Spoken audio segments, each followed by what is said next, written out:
Potato cheese ball, যেটা বানানোর পর দেখতে আকর্ষণীয় লাগে, খেতেও লাগে দারুণ। আর এই চিজ বল বানাতে গেলে আপনাদের কোনো রকম ঝামেলাই করতে হবে না, ঝটপট বানিয়ে দিতে পারবেন চিজ বলটা। বাচ্চা থেকে বড় সবারই খুব ভালো লাগবে। আজকের চিজ বল বানাতে শুধুমাত্র 3টা আলু দিয়েই হয়ে যাবে। আসসালামু আলাইকুম, সবাই কেমন আছেন? আশা করছি সবাই ভালো আছেন। চিজ বল বানাতে আমি প্রথমে 3টা আলু সিদ্ধ করে নিয়েছি। এখন আলুগুলোকে খুব ভালো মতো ম্যাশ করে নিয়েছি। আলুটা গরম থাকা অবস্থায় ম্যাশ করে নিতে হবে। তারপর এখানে দিয়ে দিব 1 চা চামচ চিলি ফ্লেক্স, হাফ চা চামচ লবণ, 1 চা চামচ দিয়ে দিচ্ছি টেস্টি মশলা, আর 1/4 চা চামচ গোলমরিচের গুঁড়ো, দিয়ে দিব 2 টেবিল চামচ কর্নফ্লাওয়ার, আর দিব 1/4 কাপ ধনিয়া পাতা কুচি দিয়ে এগুলোকে খুব ভালো মতো একসাথে মাখিয়ে নেব। যখন মেশানো হয়ে যাবে বাকি উপকরণগুলো রেডি করে নেব।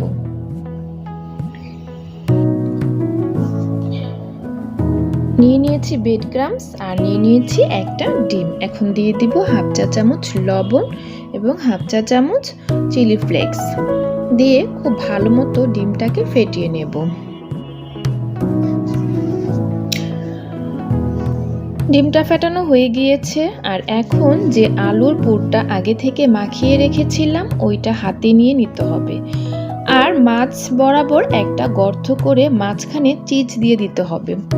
চিজগুলো আমি আগে থেকেই ডিপ ফ্রিজ থেকে বের করে কিউব করে কেটে নিয়েছি। তো চিজটা দিয়ে বলটাকে খুব ভালো মতো বানিয়ে নিয়েছি। এখন যেটা করতে হবে, বলটাকে ডিমের মধ্যে ডুবিয়ে নিতে হবে আর ব্রেড ক্রাম্বসে গড়িয়ে নিতে হবে। আর একইভাবে আজকের সবগুলো বল আমি তৈরি করে নিয়েছি। বলগুলো বানানোর পর আপনারা চাইলে সপ্তাহ 2-এর মতো ডিপ ফ্রিজে সংরক্ষণ করতে পারবেন। যখন দরকার হবে শুধু ভেজে নিলেই হয়ে যাবে। যদি এ পর্যায়ে এসে মনে হয় আজকের ভিডিওটি আপনাদের কাছে ভালো লেগেছে, তাহলে আমার চ্যানেলটিকে অবশ্যই সাবস্ক্রাইব করে দেবেন এবং পাশে থাকা বেল আইকনটি প্রেস করে দেবেন।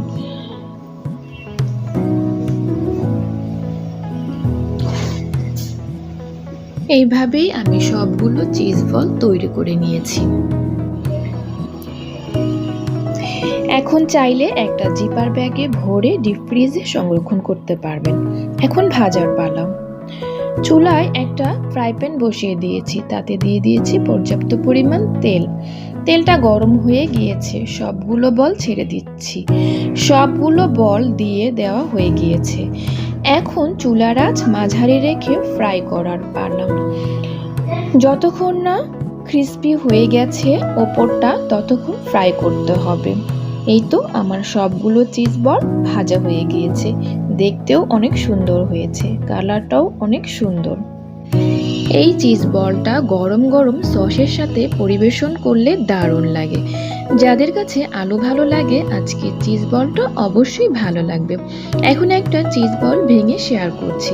ভেতরের চিজটা খুব ভালোভাবেই গলে গেছে। এখন এই চিজ বলটা সসের সাথে পরিবেশনের পালা। এতক্ষণ ভিডিওটি দেখার জন্য সবাইকে ধন্যবাদ। আসসালামু আলাইকুম।